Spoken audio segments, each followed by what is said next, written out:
Tududut, tududut. Et coucou tout le monde les gens. Euh, eh ben, là, vous voyez, tel que je suis, je sors du chantier. Mais alors, plus que ça, on ne pourrait pas. Je prends la parole et l'antenne pour vous annoncer que donc ce mois-ci, au mois de juin, on va vraiment jouer pour gagner un nouveau cadeau dont on parlera juste à la fin de l'émission, mais enfin ceux qui sont assidus à notre page Facebook savent déjà de quoi il en retourne. Et ça tombe bien qu'on parle de mécanique parce que des fois on fait des conneries, on les assume, et des fois on fait des conneries, et là j'assume pas parce que c'est vraiment, c'est trop injuste. C'est trop injuste. On dit souvent, il suffit d'une personne pour dénaturer tout un groupe de personnes. Je veux dire par là, il suffit qu'on ait un skieur dangereux sur une piste pour que les skieurs soient dangereux. Il suffit qu'il y ait un mec qui fasse une connerie en jet ski pour qu'on puisse dire les pilotes de jet ski sont dangereux. Eh ben, c'est pareil dans tous les corps de métier. Quand tu croises la maréchaussée, tout se passe bien. Il suffit qu'il y ait une personne de la police qui t'assassine, qui te fasse la misère, la totale, comme il s'est arrivé tout à l'heure, et d'un coup, tu t'en prends à la terre entière et tu te dis que tous les gens de la police sont pas bien. Alors que c'est faux. Moi, je suis tombé sur. Il y en avait un aujourd'hui, hein, il était pour moi. Et, tout bêtement, je roule pour aller chercher une remorque. Donc, je ne suis pas à 100 km de chez moi, hein, je suis à 3 km de chez moi. Et le mec, il a dû se dire ah, enfin, je vais me faire une célébrité. Et simplement parce que je n'avais pas sur moi ma carte grise, mon assurance et mon permis de conduire, j'ai pris 90 euros et 3 points. Et alors, tu sais, tu tombes sur le mec obtus. C'est pas mon problème. Pas savoir, moi, monsieur. Moi, je fais que mon métier. Moi, monsieur, nul n'est censé ignorer la loi. Ah ben, monsieur, il faut prendre ses précautions. Et tu essayes d'être cool. Tu dis, mais monsieur, soyez sympa. Regardez, je suis pourri. Pas mon problème. Pas mon problème. Alors, puisque c'est pas son problème, je vais vous raconter une histoire en hommage à ce monsieur-là qui, je pense, se reconnaîtra parce que même s'il ne regarde pas, il y en a d'autres qui vont dire je crois qu'il parle de toi. C'est c'est l'histoire du mec qui a inventé la machine à augmenter le QI. Le mec, il a inventé une machine à augmenter le coefficient intellectuel. Alors, il prend un mec dans la rue, un passant, et il dit bonjour monsieur, est-ce que vous voulez être le premier à avoir un QI surdimensionné? Alors, le mec, il dit bah, ouais, ça m'intéresse. Hein. Alors, il l'amène dans son garage. Et là, dans le garage, le mec, il a fabriqué une machine d'un autre temps. La machine s'ouvre, le type rentre dedans, l'inventeur le rassure en lui disant ne vous inquiétez pas, vous aurez pas mal, vous allez sentir aucune vibration, rien. Simplement, quand la séance sera terminée, eh ben, vous allez être beaucoup plus cultivé, pas plus intelligent, plus cultivé. Alors, le mec, il est vachement content, il est vachement content. On ferme la truc et le type, il prend le bouton et il commence à tourner le bouton.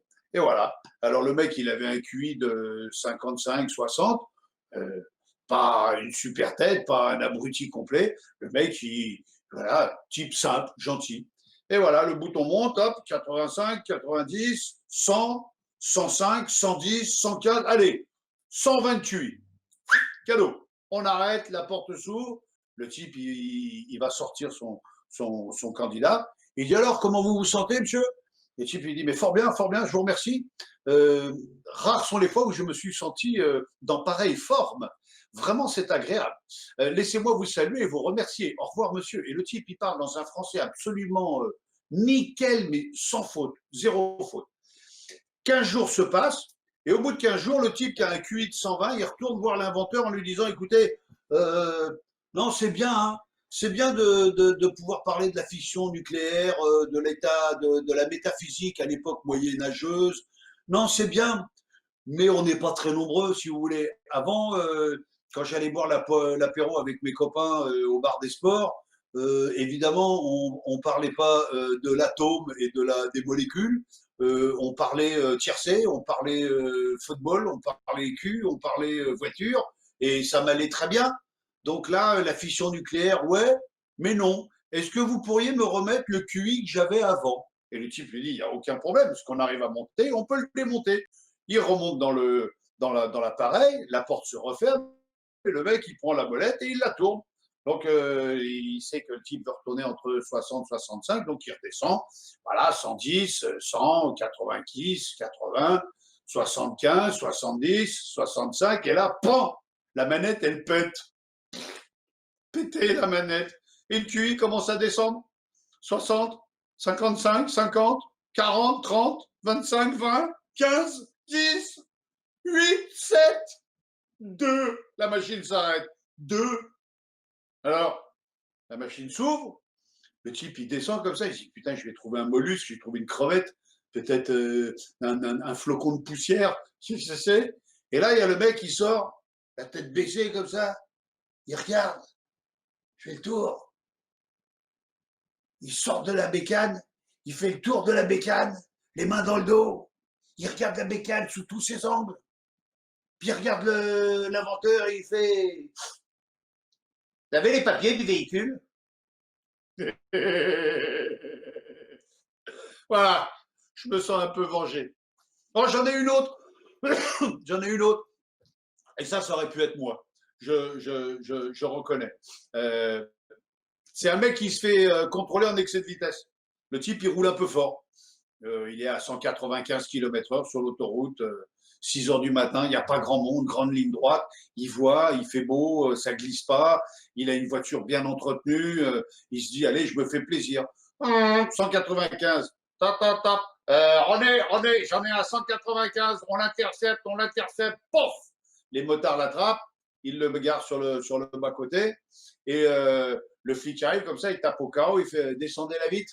Alors, le type, il descend la vitre, mais il descend la vitre juste de ça. Alors, le motard, il fait bonjour, gendarmerie nationale.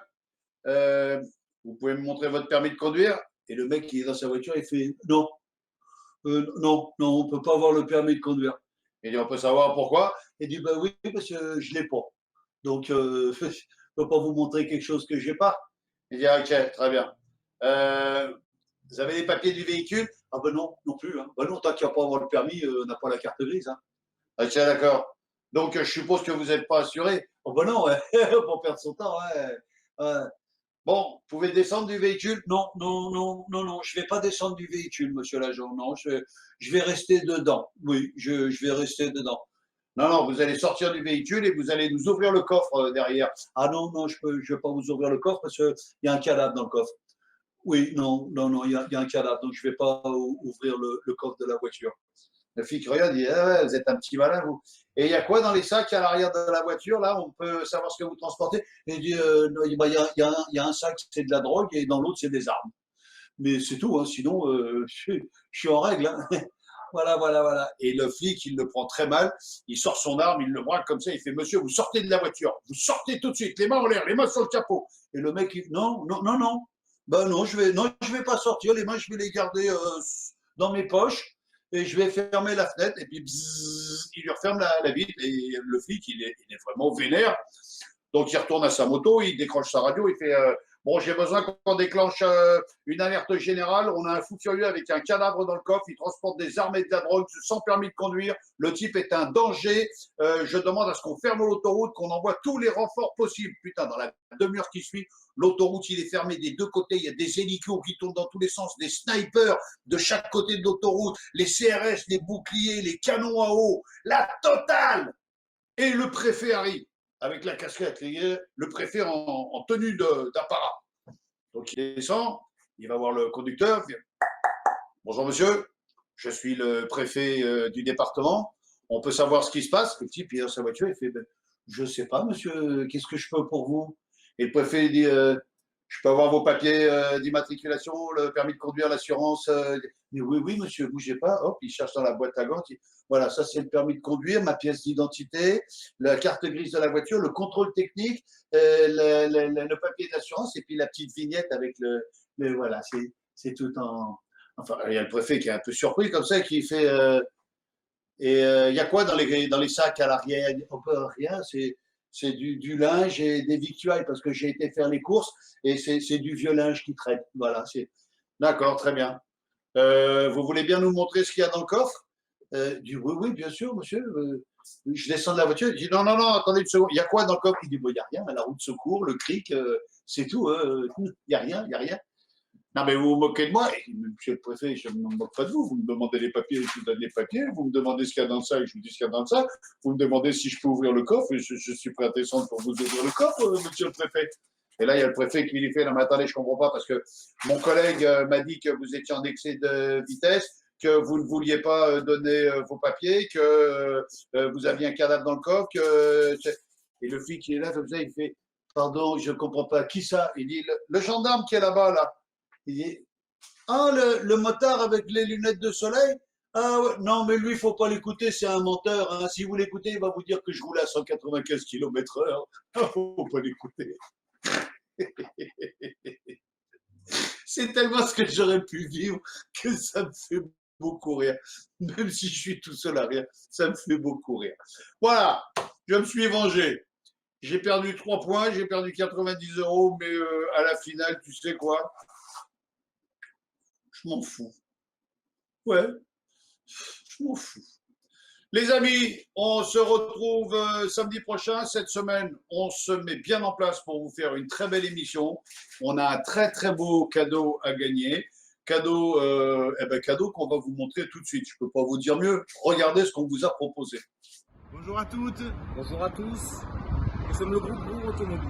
Le groupe Roure Automobile, c'est 6 villes, 6 marques, 6 concessions et surtout un grand jeu concours avec Vincent Lagaffe pour gagner cette superbe Mitsubishi Space Star. Allez. Quoi? Allez, on y va. Mais quoi? On part en live.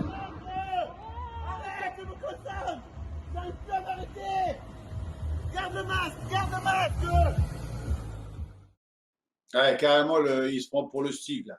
Donc, un grand merci à la concession Roure Automobile qui a décidé de jouer le jeu. Grand merci à Thibaut Derbeck, qui est grand patron de ces concessions. Merci à Marjorie, qui nous donne un bon coup de main pour mettre en place tous les détails, parce que faire gagner une bagnole, c'est mine de rien 2 tonnes de détails. Donc, cette voiture, elle est à gagner. Elle est pour vous. On fait comme le mois dernier. On va sélectionner des candidats qui vont jouer. On fera le jeu de la valise, on fera le jeu de qui est qui. Et puis, il y aura les demi-finales et la finale avec DJ Steph qui brillera avec un nouveau jeu. On a trouvé un nouveau jeu musical. Voilà, je vous souhaite une excellente semaine. Je vous souhaite un excellent week-end. Et n'oubliez pas que la chose la plus importante, c'est que, quelles que soient les circonstances,